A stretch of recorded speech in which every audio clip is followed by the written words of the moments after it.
Back at it again. Today we're going to go ahead and do a valve adjustment on the VIP.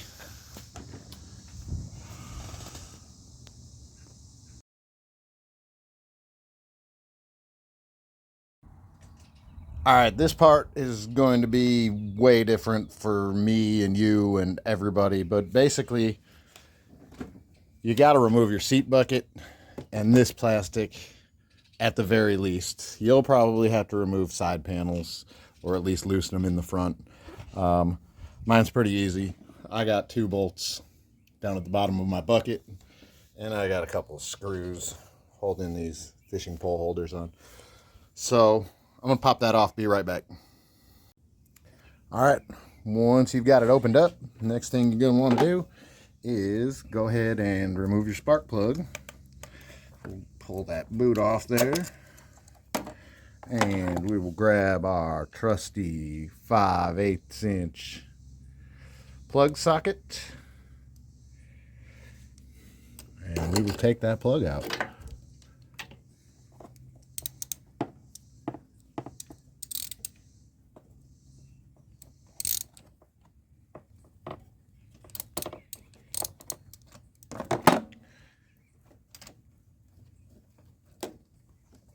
Nothing to it.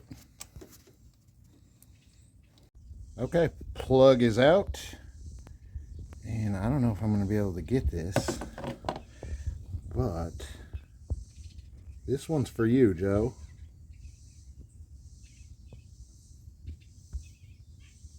I don't get it. I want to say that's slightly lean. Not 100% sure. We're going to take the valve cover off next. I don't know why my phone is sideways now. Well, that's weird. What's happening? Okay, I think I fixed it. So now we're going to go ahead and take the valve cover off. You got 4 bolts. 1, 2, 3, and 4. I've had people try to argue with me and say you have to remove the cooling shroud.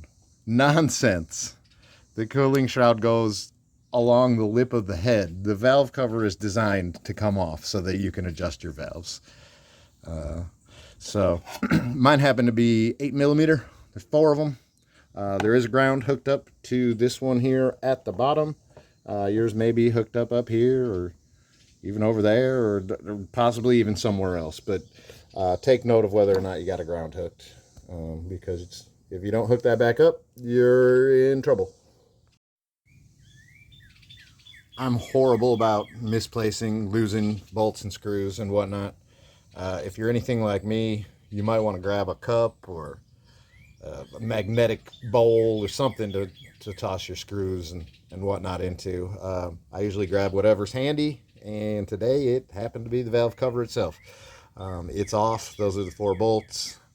Go ahead and throw your bolts in there. Just don't drop any big ass junk in there or anything, or you're in trouble again. Okay, with the valve cover off, we're gonna get this thing into top dead center.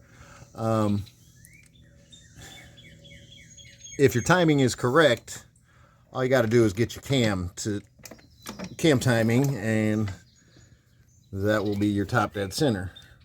All I did was push the Kickstarter one time, and I've done it a bunch of times, so I can feel it, but you'll feel it. You'll definitely see it. You want those 2 holes lined up straight with the edge of the head.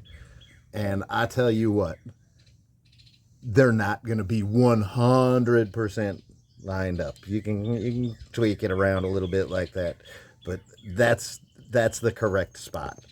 And you know you're at top dead center because you can feel your valves wiggle a little bit. Or you can just watch it, and you can feel it. But like I say, get those 2 lined up. On my particular cam, it lines up when this hole is centered.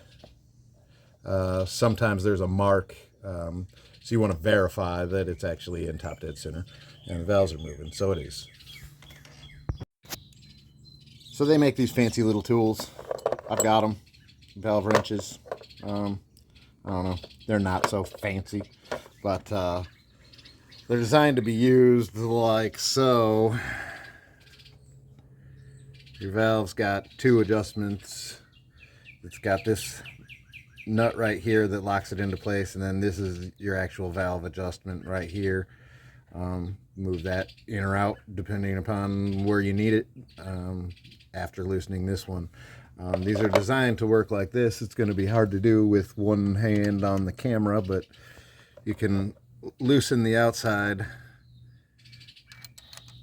and hold the middle in place. I've done it that way a lot of times. It's great when I first started. I've gotten to the point where I don't really need to do that. I know about where to get my center tightened to, and I'll hand turn this one and tighten it and double check it, but I've gotten pretty good at doing it that way. So we are going to, well, first we're going to check this. Be right back. All right, let's check this valve. I've got two feelers out. This one's a 0.003. This one is 0.004. I want it to be about 3. And so we're going to slide this in there in between the valve and the adjuster, the tappet, whatever you want to call it. The 3 slides in there pretty nicely. So I'm going to see if a 4 fits. If a 4 fits, it's too loose. And 4 fits just fine. Let me verify that that's a 4.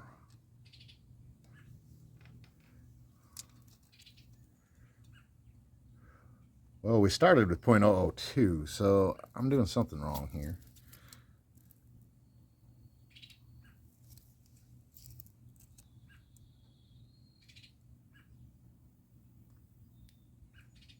That's a 3 if I'm not mistaken. I gotta go. Let's start over again. That is a 0.003. That is a 0.004. I wanted it 003. 003 fits pretty nicely in there.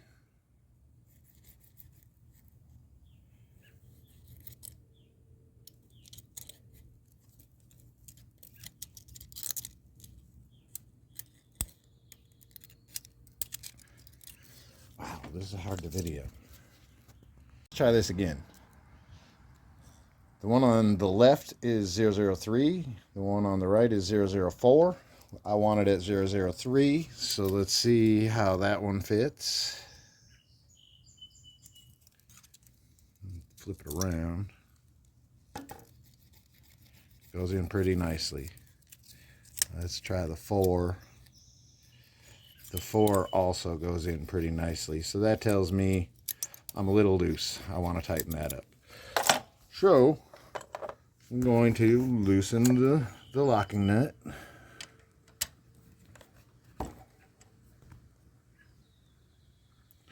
That gives me the ability to turn this center right there.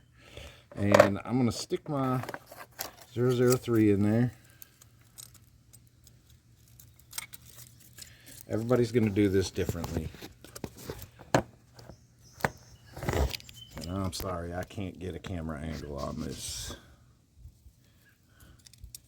That's 003. So I'm going to tighten this right down onto it. It's nice and tight on there. Once it's nice and tight on there, I'm going to back it off just a hair. Pull that out. Tighten up my lock.